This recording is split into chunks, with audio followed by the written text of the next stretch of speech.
And then I followed him to the bus I was supposed to be on. Yeah. He goes onto the bus, opens the window for me, and says, "Have a safe journey." And I said, "Wait!" She asked me hey, do you have WhatsApp? And I remember back then my phone was not good, like it was dead. So I told her that I don't have WhatsApp right now, but I will be having it in like next 3 days. So we exchanged contact. She asked me my WhatsApp contact, and I felt like He ignored me for 3 days. wait. What is love? I've been researching many extraordinary stories for a long time. Some leave me feeling afraid, others spark my curiosity, and sometimes a few leave me completely puzzled. But whenever I come across stories about love, I always walk away with a deep sense of joy, amazed at how truly special love is. It does not care about appearance, skin color, religion, or where someone comes from. And most importantly, nothing in this world can stand in its way. These two are living proof of that. I think it was meant to be, because even me, I never thought that I would mail a white wife. So the way it happened, I don't know. We didn't plan it. Some of them thought I could find love here.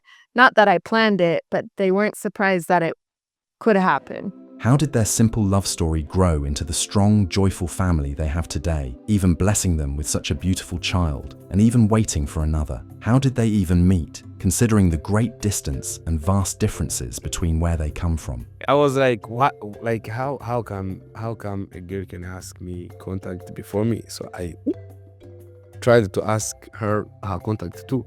Their story holds all the answers to the questions you might have about love. My name is Eric Mugisha, and I'm from Rwanda. And here I am with... My name is Kira. I'm from California. Here with Mugisha Eric. Kira was born in the United States of America into a life of comfort and abundance. Raised in a wealthy family, she grew up having everything she could ever wish for. From a young age, Kira stood out, not just for her privileges, but for her kindness and respectful character. She completed her primary and secondary education with excellence, eventually pursuing a degree in communications at university. Far away, in the heart of Rwanda, Eric's story was unfolding differently. Born into a humble family, Eric grew up facing the everyday challenges that many African children experience. Resources were limited, but what he lacked in material wealth, he made up for with discipline, resilience, and an unshakable belief in his dreams. With determination, Eric worked his way through school and earned his place at university, where he chose to study marketing. 2 lives, 2 worlds, each moving forward unaware of the other, until fate intervened. Kira, on a trip to Rwanda to visit a friend, found herself crossing paths with Eric. What began as a simple meeting would soon blossom into a connection neither of them could have imagined. It was in 2020, January, right? January 2020. 2020. I was getting on a bus to Nabugogo. Yep. And I fell on him on the bus. That's how it started. Yep. It was a drive from Tishushu to Nyabugogo, and she fell on me, like she said. And she didn't know she got it well, and she heard it. She told me that she had this story that in Nyabugogo it is crazy, and she was scared that she's not going to be able to take a ticket of the bus when she was going to visit her friend at Jumba. And she said sorry that she fell on me, and I said, it's okay. And she's like, do you speak English? And I'm like, I try. So, and she started to tell me about how when she got in Rwanda and what she does. She was a Peace Corps volunteer back then, and that she's going to visit her friend from Byumba, who is an American too. What's her name again? Okay. Anyway, so I told her that I can help her to to get the tickets to get in the ticket Nyabugogo. in Nyabugogo. When we got there, it was crazy. Yeah. I almost got hit by taxis, by motos, by bikes, by buses. Nobody will stop for you in Nyabugogo. And here I am following him through the craziness. Yeah. And then he helped me to find my ticket. Yeah, that's right. At that moment when they met, there were no strong emotions between them, no instant sparks or overwhelming feelings. It was simply an ordinary gesture of kindness, helping someone who had just arrived in a new place. Yet, beneath that simple encounter, something deeper was already unfolding, a glimpse of the remarkable character they both shared. But I didn't buy the ticket from my money though. So when we got there, I asked her to give me the money to buy her ticket. And here he is. I have no idea who this man is, and I'm giving him my money. And she trusted me enough to give me her money. I buy a ticket, I bought a ticket, and I gave it to her. And I asked the agent of the bus express which bus will take her. And then I followed him to the bus I was supposed to be on. yeah. He goes onto the bus, opens the window for me, and says, "Have a safe journey." And I said, "Wait!" That's how she asked me hey, do you have WhatsApp? And I remember back then my phone was not good, like it was dead. So I told her that I don't have WhatsApp right now, but I will be having it in like next 3 days. So we exchanged contact. She asked me my WhatsApp contact, and I felt like He ignored me for 3 days. why? I was like, what? Like how come a girl can ask me contact before me? So I tried to ask her contact too.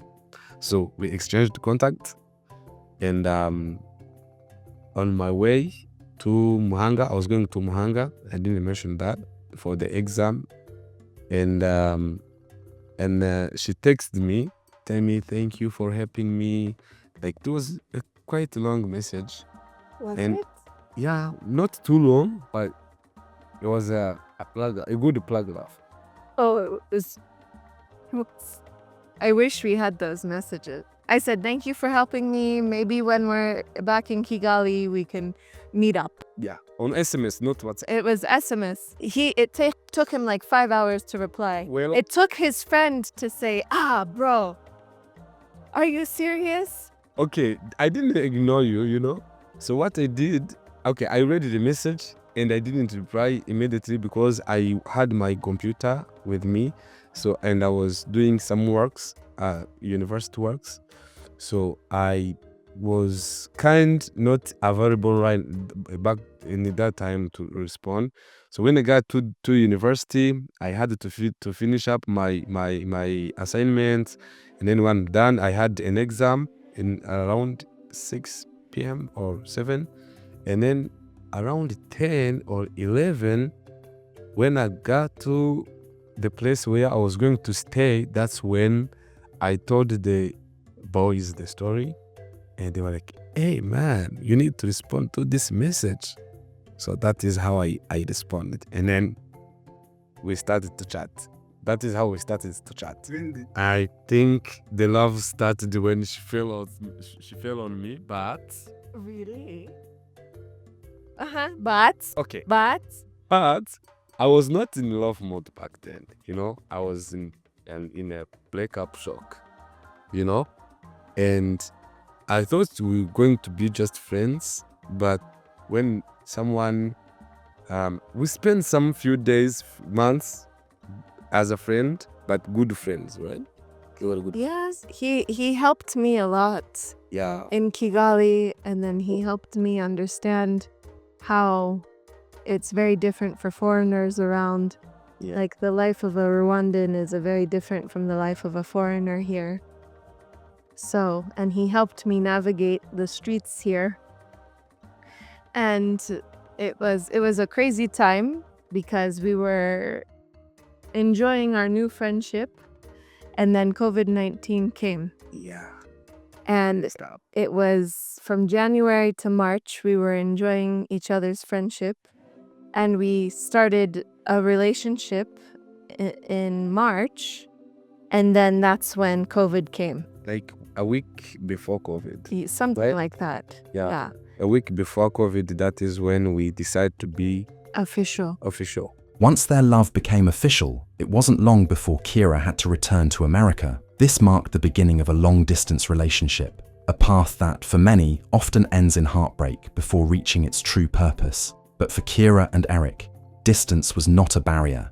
Instead of weakening their bond, it strengthened their commitment to each other. And then we had a long-distance relationship for over 1 year. Yeah. 2020 March up to 2021 May.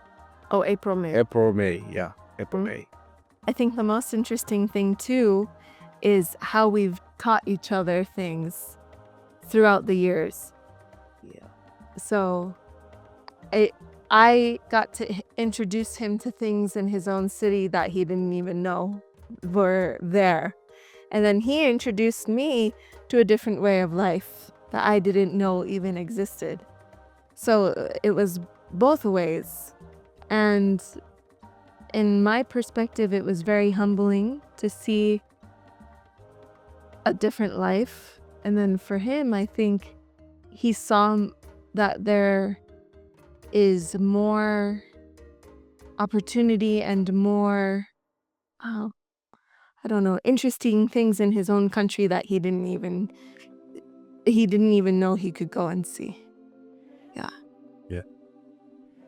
I think I'm not far from what she just said, because she introduced me to many things in Rwanda which I didn't know, but more the reason it was because the background, the childhood, and it's something like when you don't know, like for example, like I've never visited Dakajera before I met her. So with her, I got that opportunity to go with her to visit Akagera, which is one of the park in our country, in Rwanda, the beautiful one. And it was interesting knowing that someone can make you do something in your country which you can do without her. Yes. but it happened because I was with her. Mm-hmm. Yeah, after we boyfriend girlfriend, for me, I thought I know her well after spending some kind of time knowing each other, being together. So I wanted to marry her, of course. So I'm the one who proposed to her. And I was like, he didn't officially propose, but he was starting to talk about getting married. And I was like, I don't know if I'm ready. She was not sure. I don't know. Yeah. So. Kira and Eric finally became husband and wife, building a strong and joyful family together. Their union was soon blessed with an extraordinary gift, a beautiful child, and today they are joyfully preparing to welcome their second.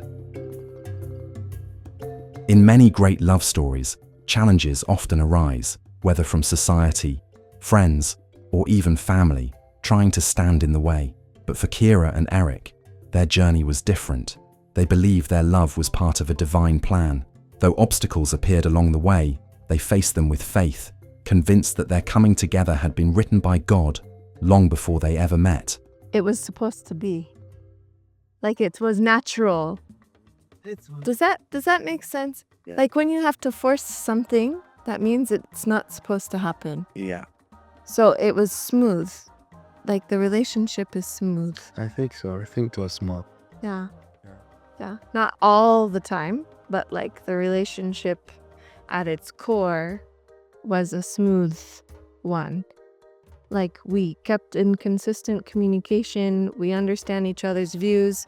When we argue, we try to understand the other person's perspective. So yeah, like he never changed his character from the time I met him till now. Oh, my family wasn't surprised. Some of them thought I could find love here. Not that I planned it, but they weren't surprised that it could happen.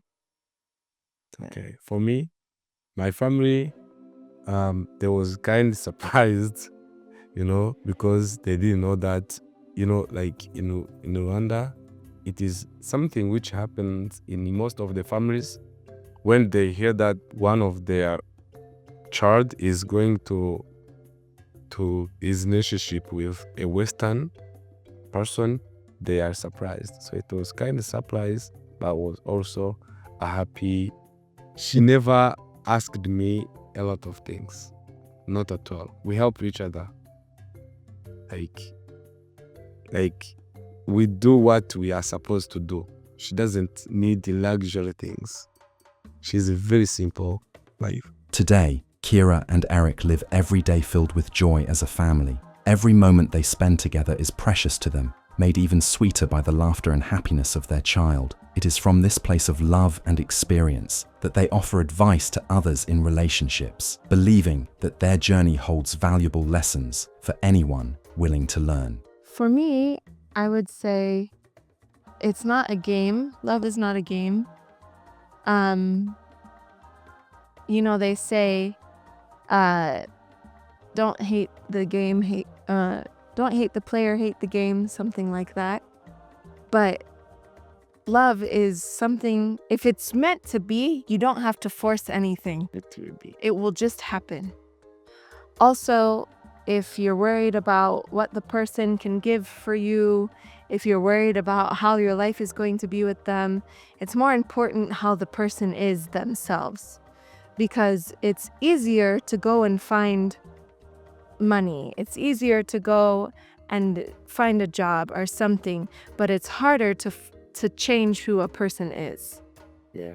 So I would say don't care so much about what the person can give you. Care about who the person is in themselves. So that's what I would say. For me, I would advise that those who are in a relationship, that love is not built on only money. Money is a compliment, right?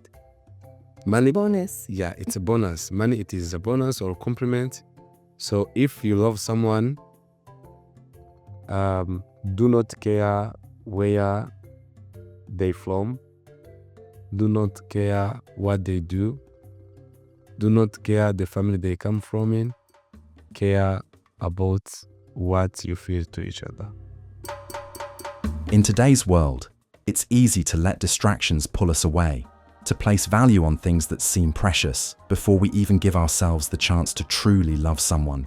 Yet, there are timeless truths we must always remember. Wealth, as fleeting as it is, can come and go in the blink of an eye. It should never be the key to your happiness.